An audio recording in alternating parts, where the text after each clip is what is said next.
You are Israel. Before this story, we learned of Jacob fleeing the service of Laban.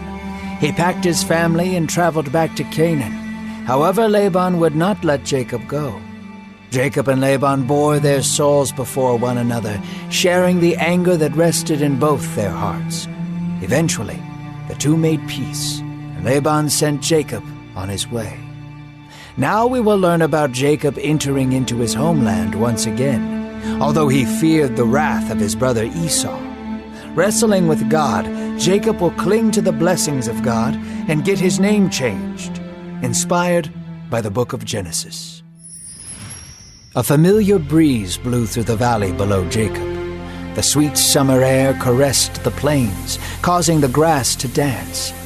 Jacob smiled and turned his face towards the sun. He was home again. Still a few miles away from Canaan, he then turned towards the hill he had set camp on. Angels of the Lord had met him there. Already, Jacob knew that something holy and peculiar was taking place. "This is God's camp," Jacob acknowledged. The last time Jacob was there, he had run away in fear of his brother Esau. Esau had vowed to kill Jacob, so he left in hope that his brother's anger would subside. Jacob sent messengers to go before him, saying, "I have sojourned with our uncle Laban, and have been there until now.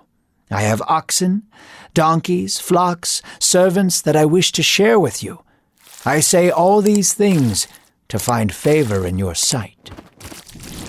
Jacob's servants had sent Esau the message and waited on the outskirts of his land to see what his response would be. Around the corner of the canyons, the messengers saw Esau coming out to meet with Jacob. Only behind him was 400 armed men. A great fear fell upon Jacob. He remembered how wild of a man Esau was, filled with power and tact. Jacob did not have the strength nor the men to defend himself. Jacob prepared for the worst. He divided his camp into two parties and sent them on opposite ends of one another. If Esau came to destroy one of the camps, the other would be spared. Jacob trembled before God. Fear was overcoming him, and he looked to heaven and said, "God of my fathers Abraham and Isaac, you have told me to return. You desired for me to be here so that you might bless me. I am not worthy of your kindness or your provision." Jacob, for perhaps the first time in his life, felt the full weight of God's love for him. "You have shown me steadfast love and faithfulness.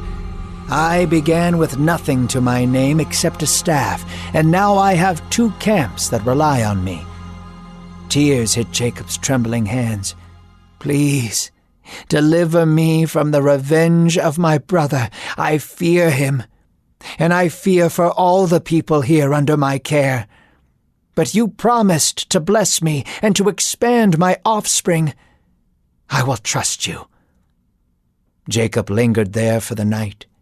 He sent out droves of gifts of cattle, goats, and other livestock before him to gain favor with Esau. Yet there was no predicting how Esau would receive his gifts, for he pursued Jacob with 400 men behind him.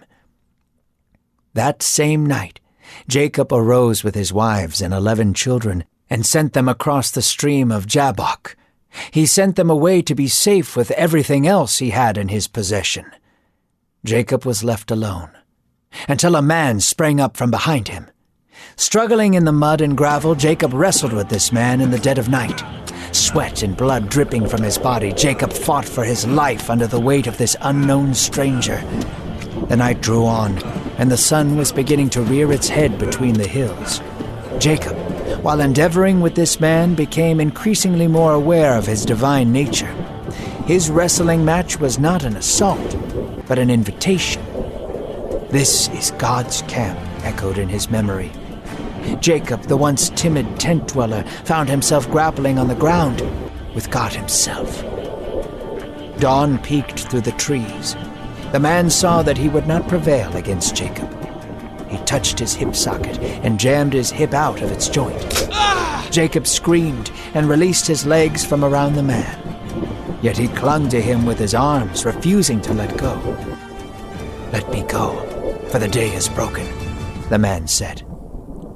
Jacob, who had spent his entire life making his own luck, was face to face with the end of himself.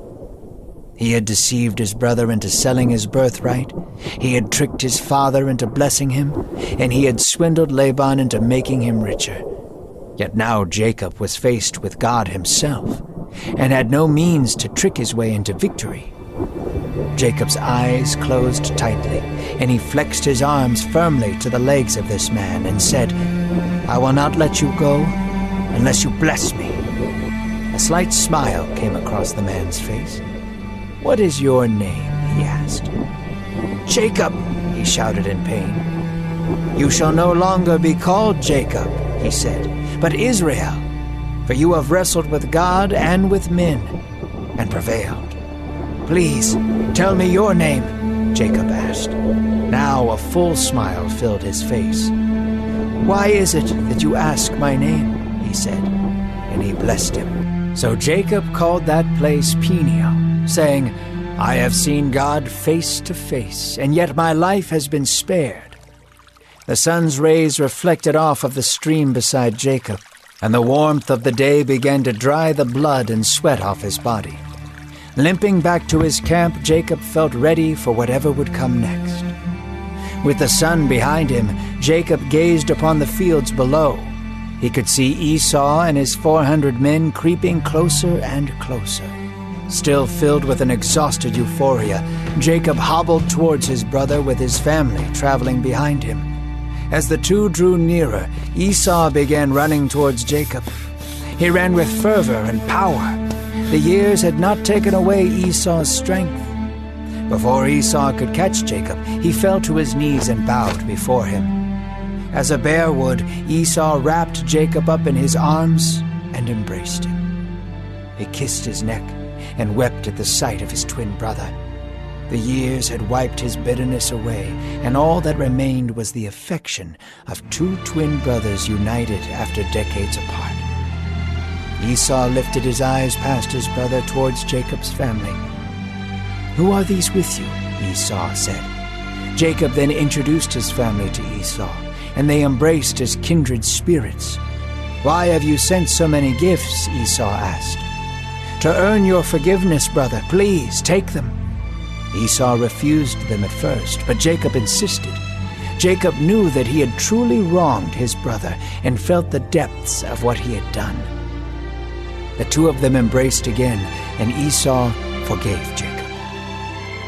Esau departed that same day, and Jacob settled in a place near Shechem and built an altar to God called El Elohe Israel, meaning the God of Israel. And Jacob built a new life for him and his family, a life of flourishing and love. Though sorrow would not remain a stranger to Jacob, God's love was present.